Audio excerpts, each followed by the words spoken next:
In the pure sport industry, there's been one ATV that's proven its domination by setting the standards, constantly evolving, and becoming a household name. In 2001, the Raptor was brought to market and featured the same 660 motor found in the Grizzly and Rhino. For the day, this was unheard of, as the largest power plant in a pure sport was a 500. Yamaha essentially bridged the gap between a custom-built race ATV and a sporty four-wheel drive model, and thus the Raptor was born. And what a life it's led since then. Since 2001, the Raptor has seen yearly changes and the total top-to-bottom overhaul. Today, we're left with the impressive features of a race ATV and the DNA of a trail-capable 700cc EFI-powered cannon. While there really wasn't anything wrong with the Raptor's first design, innovation brought over from Yamaha's racing department brought new technology and advancements that naturally spiraled down to the Raptor's second generation. And what a generation it is.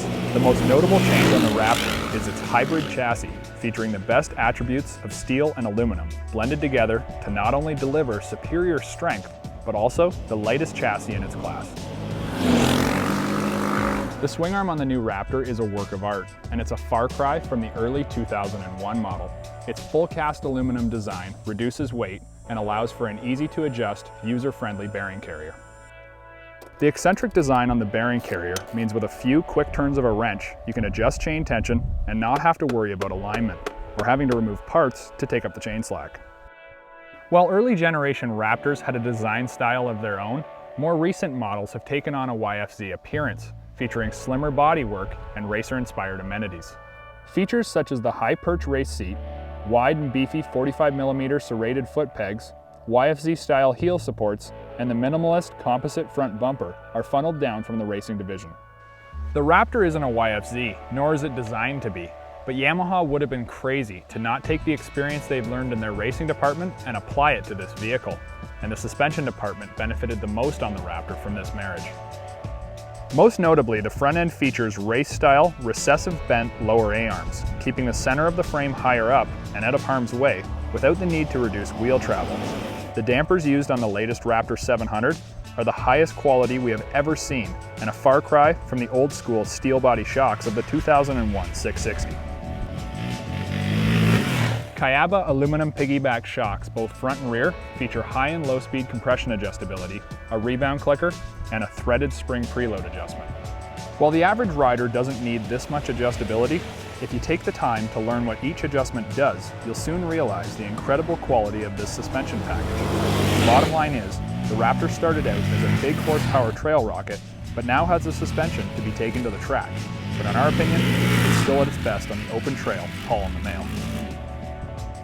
The Raptor's new lightweight design and tight ergonomics package means that it's easier to flick through the trees, or drop down a gear, break the rear tires loose and get sideways. And the new suspension package means that it's way better at soaking up harsh trail chop, and there's nothing else out there with a straight axle that compares with the Raptor. To say the 700 EFI Raptor is powerful would be a gross understatement. This vehicle is incredible, and thanks to a YZ spec ratchet shifter and heavy-duty clutch plates and basket, all the available power makes it to the ground. The 686cc thumper revs out to 9 grand and features forged pistons, rods, and crank. It's hard-hitting, strong, and dual counterbalanced, so it's buttery smooth all the way through the incredibly usable power band. The Raptor is the best-selling sport ATV ever. It's reached far and wide, and one area we can't forget is the dunes, because the Raptor has one huge sand following. With this much usable power, the 700 EFI is a natural sand monster, and when linked with a sand paddle, there isn't much more you'll need to power up a dune and throw walls of sand like waves of the ocean. And with the competition hundreds of cc's behind, the Raptor is the king of this sandcastle.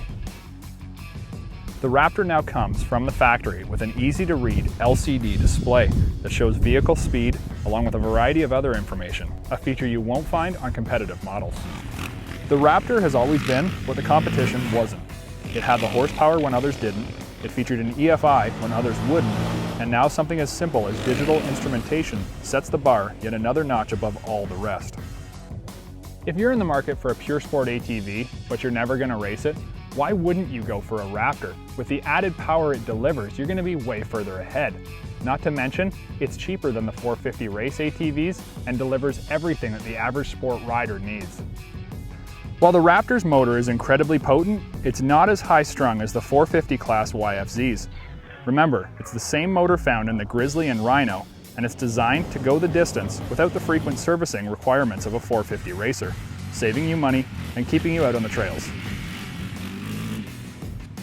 It's been a while since we last tested a Raptor 700 on dirt tracks, but every time we get back in the saddle and feel the refinements that the Yamaha folks have made, we're reminded why this is the best-selling sport ATV in history.